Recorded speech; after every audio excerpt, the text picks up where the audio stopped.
और हम सीन्स को समझने लग जाते हैं तो हर सीन हमको बांध कर रखता है। स्क्रीन प्ले इतनी सुंदरता से लिखा गया है, जब हम तमिल को समझने की कोशिश करते हैं तो हमें थोड़े से स्लो लगने लगते हैं।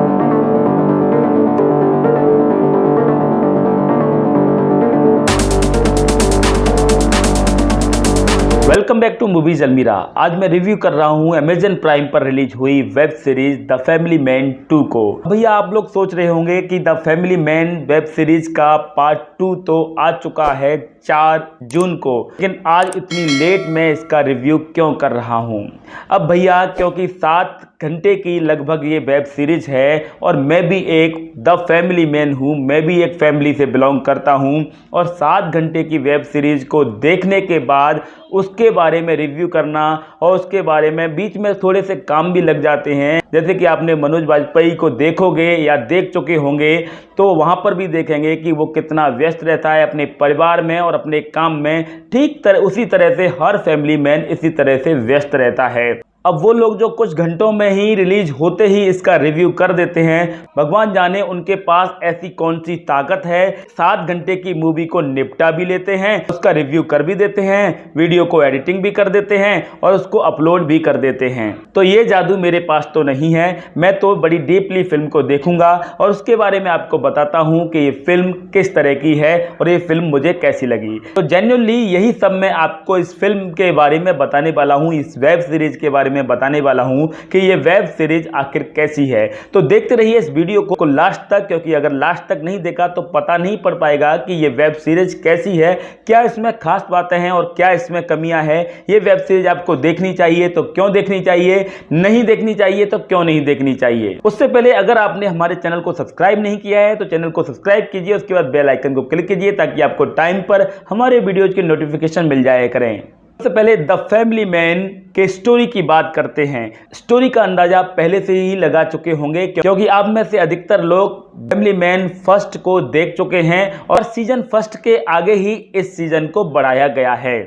मनोज वाजपेयी टास्क का काम छोड़ चुके हैं और एक आम जिंदगी जी रहे हैं। वो अपनी फैमिली को पूरा वक्त देते हैं और एक आईटी कंपनी में आम आदमी की तरह 9 to 5 का जॉब कर रहे हैं। लेकिन जैसा कि आप ट्रेलर में देख पाए हैं कि वो इस जॉब से खुश नहीं हैं। तो अपनी जॉब पर जाते तो हैं लेकिन उन्हें अपने पुराने टास्क की याद आती रहती है, अपने पुराने टास्क को मिस करते रहते हैं। लेकिन अपनी फैमिली के लिए और कुछ कर्तव्यों को निभाने के लिए वो इस काम को कर रहे हैं।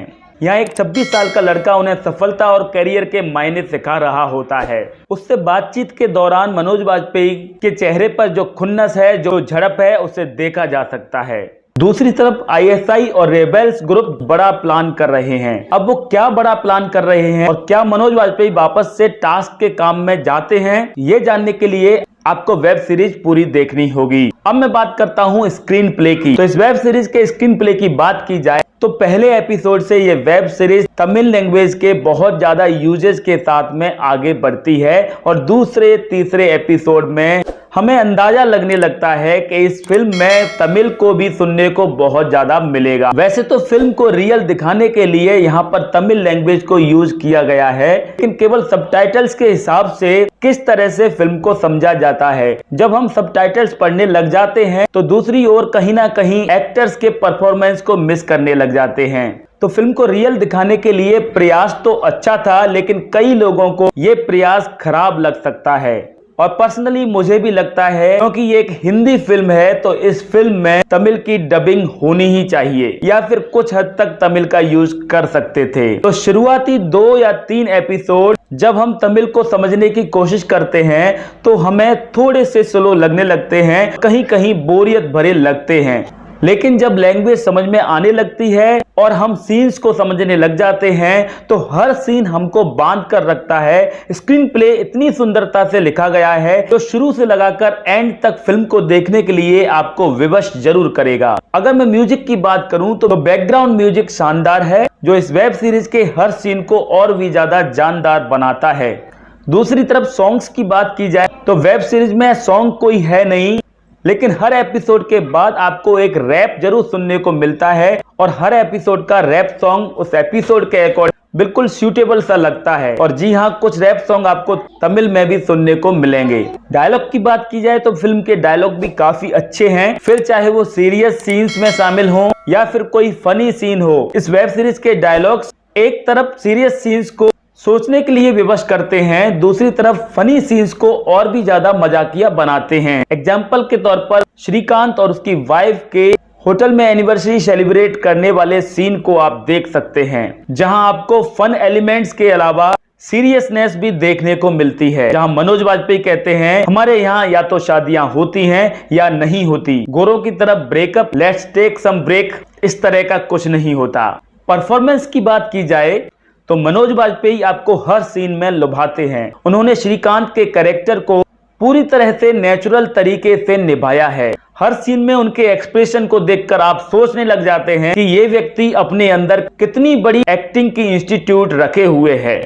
दूसरे नंबर पर मैं बात करूंगा समंता की। समंता यहाँ पर कुछ नया करते हुए नजर आ रही हैं। पूरी वेब सीरीज में उनकी भौहें चढ़ी हुई नजर आती हैं और चेहरे पे आक्रामक तक दिखाई देती है, और ये उनके कैरेक्टर की डिमांड थी और पूरी तरह से नेचुरल तरीके से उन्होंने पर्दे पर इस सब को उतारा है। बाकी दोनों चाइल्ड आर्टिस्ट ने श्रीकांत के बेटे और बेटी के रूप में शानदार अभिनय किया है। शरद केलकर की बात की जाए तो शरद केलकर के लिए करने को कुछ है नहीं और पता नहीं क्यों उन्होंने ये वेब सीरीज साइन की है। बाकी के कलाकारों ने भी खूब अच्छा अभिनय किया है।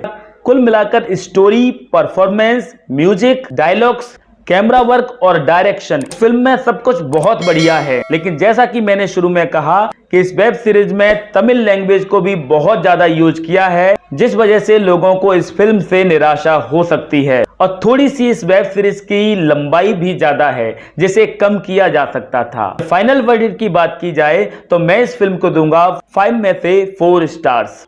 आप भी देखिए इस वेब सीरीज को। ये वेब सीरीज आपको कैसी लगी कमेंट बॉक्स में जरूर बताइएगा। मेरा ये रिव्यू आपको कैसा लगा कमेंट बॉक्स में ये भी लिखिएगा। अगर ये रिव्यू अच्छा लगा हो तो लाइक जरूर कीजिएगा, और अगर आप फर्स्ट टाइम हमारे चैनल पर आए हैं तो चैनल को सब्सक्राइब कीजिए, उसके बाद बेल आइकन को क्लिक कीजिए ताकि आपको टाइम पर हमारे वीडियोज के नोटिफिकेशन मिल जाया करें। तो आज के लिए बस इतना ही। मैं फिर आऊंगा एक नई रिव्यू के साथ। टिल देन खुश रहिए, आबाद रहिए और मुस्कुराते रहिए।